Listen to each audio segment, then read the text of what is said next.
ದಿವಸ ವಿ ಸರೋಜದೇವಿಯವರು ಭಾಳಷ್ಟು ಜನ ನಮ್ಮ ಜೊತೆ ಇಲ್ಲ ಅಂತ ಅಂದ್ಕೊಂಡಿದ್ದಾರೆ.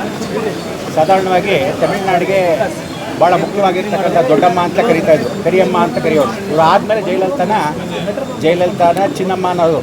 ಇವತ್ತು ಜಯಲಲಿತಾ ಚೀಫ್ ಮಿನಿಸ್ಟರ್ ಆಗೋಕ್ಕೆ ಮೊದಲು ಜಯಲಲಿತಾ ಸಾಧಾರಣವಾಗಿ ವಿ ಸರೋಜದೇವಿನ ಅಕ್ಕ ಅಂತಲೇ ಕರೀತಾಯಿದ್ರು. ಇವ್ರ ಜೊತೆ ಸುಮಾರು ಒಂದು 13 ಚಿತ್ರಗಳನ್ನು ನಾವೆಲ್ಲ ಪಾತ್ರಗಳು ಮಾಡಿದ್ದೀವಿ. ಸರೋಜದೇವಿಯವರು ಈ ಕೈಗೆ ಮಾಡಿರ್ತಕ್ಕಂಥ ಯಾವುದಾದ್ರೂ ಒಂದು ಸೇವೆಯನ್ನು ಇನ್ನೊಂದು ಕೈಗೆ ಗೊತ್ತಾಗ್ತಿರಲಿಲ್ಲ. ಸಾಧಾರಣವಾಗಿ ಮೈಸೂರು ಪಕ್ಕದಲ್ಲಿರ್ತಕ್ಕಂಥ ಕೊಳ್ಳೇಗಾಲದ ಹತ್ರ ಮಕ್ಕಳಿಗೆ, ಅನಾಥ ಮಕ್ಕಳಿಗೆ ಊಟಗಳಿರಲಿಲ್ಲ.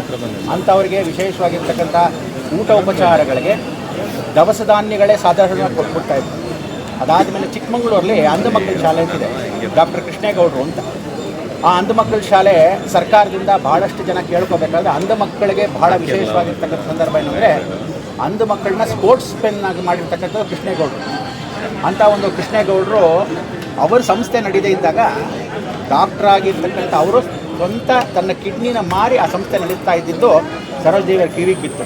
ಆಗ ಒಂದು ಸುಮಾರು 5 ವರ್ಷಕ್ಕಾಗುವಷ್ಟು ದವಸ ಧಾನ್ಯ, ಮಕ್ಕಳಿಗೆ ಬೇಕಾದಷ್ಟು ವಿದ್ಯಾಭ್ಯಾಸದ್ದು ವಿಚಾರಗಳು, ಆಮೇಲೆ ಸರೋಜದೇವಿಗೆ ಬೇಕಾಗಿರ್ತಕ್ಕಂಥ ವಿಶೇಷವಾಗಿರ್ತಕ್ಕಂಥ ಈ ಮಕ್ಕಳಿಗೆ ಆಟ ಸಾಮಗ್ರಿಗಳನ್ನ ಚಿಕ್ಕಮಗಳೂರಿಗಿರ್ತಕ್ಕಂಥ ಅಂಧ ಮಕ್ಕಳ ಶಾಲೆಗೆ ಡಾಕ್ಟರ್ ಕೃಷ್ಣೇಗೌಡರಿಗೆ ಭಾಳಷ್ಟು ವಿಭಿನ್ನವಾಗಿ ಸೇವೆಯನ್ನು ಮಾಡಿದ್ದಾರೆ.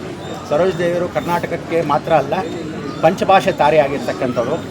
ಆಮೇಲೆ ನೀವೆಲ್ಲ ಇವತ್ತೇನು ಹೀರೋಯಿನ್ಗಳನ್ನ ಭಾಳಷ್ಟು ಜನ ಸೂಪರ್ ಸ್ಟಾರ್ ಅಂತೀರ. ಬರೀ ಕರ್ನಾಟಕಕ್ಕೆ ಫಸ್ಟ್ ಸೂಪರ್ ಸ್ಟಾರು, ತಮಿಳುನಾಡಿಗೆ ಫಸ್ಟ್ ಸೂಪರ್ ಸ್ಟಾರ್ ಅಂತ. ವಿ ಸರೋಜದೇವಿಯವರು ಭಾರತ ದೇಶಕ್ಕೆ first super star, lady super star ಆಗಿದ್ದು ವಿ ಸರೋಜದೇವಿ. ಅಂಥ ಒಂದು ಇವತ್ತು ವೈಶಿಷ್ಟ್ಯತೆ ಅಂದರೆ ಅವರಲ್ಲಿ ಒಂದು ಸ್ವಲ್ಪ ಜುಗ್ಗುತನ ಭಾಳಷ್ಟು ಇತ್ತು. ವಿ ಸರೋಜದೇವಿಯವರು ಸ್ವಲ್ಪ ಕೆಲವೊಂದು ವಿಚಾರದಲ್ಲಿ ಜುಗ್ಗೋರು. ಯಾಕೆಮ್ಮ ಈ ಥರ ಜುಗ್ಗುತನ ಮಾಡ್ತೀರಾ, ಎಷ್ಟೋ ಕಡೆ ಧಾರಾಳವಾಗಿ ಕೊಟ್ಟಿದ್ದೀರ ಅಂತ. ಕೆಲವೊಮ್ಮೆ ಬೇರೆಯವ್ರಿಗೂ ಕೊಡಬೇಕಾದ್ರೆ ಸದ್ವಿನಿಯೋಗ ಆಗಬೇಕು. ನಾವು ಕೊಡೋದನ್ನು ಯಾರು ಅಪಾತ್ರ ದಾನ ಮಾಡ್ಕೊಂಡ್ಬಿಡ್ತಾರೆ, ಭಾಳ ಕಷ್ಟ ಅನ್ನೋದು. ಒಂದು ದಿವಸ ಕಾರಲ್ಲಿ ಹೀಗೆ ಹೋಗ್ತಾ ಇದ್ವಿ, ತ್ರಿಶೂರ್ ಮಹಾರಾಜರು, ನಾವೆಲ್ಲ ನಾನು, ಹೇಮಾ ಚೌಧರಿ, ಸರೋಜದೇವಿ ಅವರೆಲ್ಲ ಹೇಳಿ ತ್ರಿಶೂರಿಗೆ ಹೋದ್ವಿ ಅನಂತ ಪದ್ಮನಾಭ ದರ್ಶನಕ್ಕೆ. ಮಹಾರಾಜರೇ ಬಂದು ಸದಾ ಕರ್ಕೊಂಡು ಹೋದರು. ಆ ಸಮಯದಲ್ಲಿ ಸರೋಜದೇವಿಯವರು ಈ ಥರ ಓಪನ್ ಕಾರಲ್ಲಿ ಎಲ್ಲರೂ ಬ್ಲ್ಯಾಕ್ ಗ್ಲಾಸ್ ಹಾಕೊಂಡು ಹೋಗ್ತಾರೆ. ಆಗ ಬ್ಲ್ಯಾಕ್ ಗ್ಲಾಸ್ ಹಾಕೊಂಡು ಹೋದಾಗ ನೋಡಿ, VIP ಆಗಿರೋರು ನೀವು, ಅದೆಲ್ಲ ಬ್ಲ್ಯಾಕ್ ಗ್ಲಾಸೆಲ್ಲ ಕ್ಲೋಸ್ ಮಾಡ್ಕೊಂಡು ಹೋಗಿ ಅಂದರೆ, ಬೇಡ ರಾಜ ಮರ್ಯಾದೆಯಿಂದ ನಾವು ಯಾರು ಅಂತ ಜನಕ್ಕೆ ಗೊತ್ತಾಗಬೇಕು, ಮುಚ್ಕೊಂಡು ಹೋಗೋವಂಥ ನಾವೇನು ಟೆರರಿಸ್ಟ್ಗಳಲ್ಲ ಅಂತ ಹೇಳಿ ಆ ವಿಶೇಷವಾಗಿರ್ತಕ್ಕಂಥ ಘಟನೆಗಳೆಲ್ಲ ಸರೋಜದೇವಿಯವರು ಹೇಳೋರು. ಅಂಥ ಒಂದು ಸರೋಜದೇವಿ ಇವತ್ತು ನಿಮ್ಮೆಲ್ಲರಿಗೂ ವಿಶೇಷವಾಗಿರ್ತಕ್ಕಂಥ ಸಂದರ್ಭ. ಸಂಕಷ್ಟಹರ ಚತುರ್ಥಿ ಸೋಮವಾರ ದಿವಸ ಹೋಗಿರ್ತಕ್ಕಂಥದ್ದು ವಿಭಿನ್ನ. ಅಂದರೆ ಯಾರ್ಯಾರು ಸೋಮವಾರ ಹೋಗ್ತಾರೆ ಸಾಧಾರಣವಾಗಿ ಮೋಕ್ಷ ಮುಕ್ತಿ ಅಂತ ಕರಿತೀವಿ. ಅಂಥ ಒಂದು ವಿಶೇಷವಾದ ದಿನ ಇವತ್ತು. ಭಾಳಷ್ಟು 15-20 ದಿವಸದಿಂದ ತುಂಬ ನಡೀತಾಯಿದ್ರು. ಸ್ವಲ್ಪ ಕಾಲು ನೋವುಗಳು, ಆಮೇಲೆ ಸ್ವಲ್ಪ ಉಸಿರಾಟಕ್ಕೆ ತೊಂದರೆಗಳಾಗ್ತಾ ಇರ್ತಕ್ಕಂಥ ಸಂದರ್ಭ.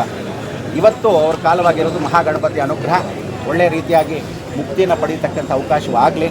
ಯಾಕೆಂದರೆ ಇಂಥ ಒಂದು ಮೇರುನಟ್ಟು ಆ ಕಾಲದಲ್ಲೇ ಕರ್ನಾಟಕದಲ್ಲಿ ಹುಟ್ಟು ಬೆಳೆದು ನಾವೆಲ್ಲ ತಮಿಳುನಾಡಲ್ಲಿ ಸೆಟ್ಲ್ ಆಗೋದ್ರೆ ಭಾಳಷ್ಟು ಅಯ್ಯೋ ಅಲ್ಲೇ ಸೆಟ್ಲ್ ಆಗ್ಬೋದಾಗಿತ್ತು. ಇಲ್ಲ, ಬೇಡ, ಕರ್ನಾಟಕದಲ್ಲಿ ಹುಟ್ಟು ಬೆಳೆದು ಇಲ್ಲಿ ಪಂತ್ಲು ಮತ್ತು ವಿಶೇಷವಾಗಿರ್ತಕ್ಕಂಥ ಭಾಗವತ ಅವ್ರ ತಂದೆ ಅಂಥವರೆಲ್ಲ ಇದ್ದಾಗ ನಾವು ಈ ಕರ್ನಾಟಕದಲ್ಲಿ ಇರಬೇಕು ಅಂಥೇಳಿ ಅವತ್ತಿಂದ ಇವತ್ತಿನವರೆಗೂ ಕಲಾವಿದರ ಸಂಘಕ್ಕೆ ವೈಸ್ ಪ್ರೆಸಿಡೆಂಟ್ ಆಗಿ ಅಂಬರೀಷ್ ಅವರು ಪ್ರೆಸಿಡೆಂಟ್ ಆದಾಗ ಇವ್ರನ್ನ ವೈಸ್ ಪ್ರೆಸಿಡೆಂಟ್ ಮಾಡಿದ್ರು. ಇವತ್ತು ಅಂಥ ಒಂದು ವೈಸ್ ಪ್ರೆಸಿಡೆಂಟ್ ಪೋಸ್ಟು ಇಟ್ಕೊಂಡು ಎಲ್ಲರಿಗೂ ಸೇವೆಯನ್ನು ಮಾಡಿ ಇವತ್ತು ಭಾರತ ದೇಶಕ್ಕೆ ಒಂದು ಸೆನ್ಸಾರ್ ಬೋರ್ಡ್ಗೆ ಚೇರ್ಮನ್ ಆಗಿದ್ದರು. ತದನಂತರ ಮೋದಿಯವ್ರ ಜೊತೆ ಅವರು ಚೀಫ್ ಮಿನಿಸ್ಟರ್ ಆದಾಗ ಒರಿಸ್ಸಾಗೆ ಮೋದಿಯವ್ರ ಜೊತೆ ಹೋದಾಗ ಒರಿಸ್ಸಾ ದೇವಸ್ಥಾನಕ್ಕೆ ಸಾಕಷ್ಟು ಕೊಡುಗೆಗಳನ್ನ, ಅಲ್ಲಿರ್ತಕ್ಕಂಥ ಮಡಿಕೆಗಳು ಕೃಷ್ಣನಿಗೆ ಭಾಳ ವಿಶೇಷ ಅಂತ ಹೇಳಿ ಆ ಕೃಷ್ಣನಿಗೋಸ್ಕರ ಕೊಡಿಸಿದ ಮಡಿಕೆಗಳು 1 ಲಕ್ಷ ಮಡಿಕೆಯನ್ನು ಕೊಡಿಸಿದ್ರು.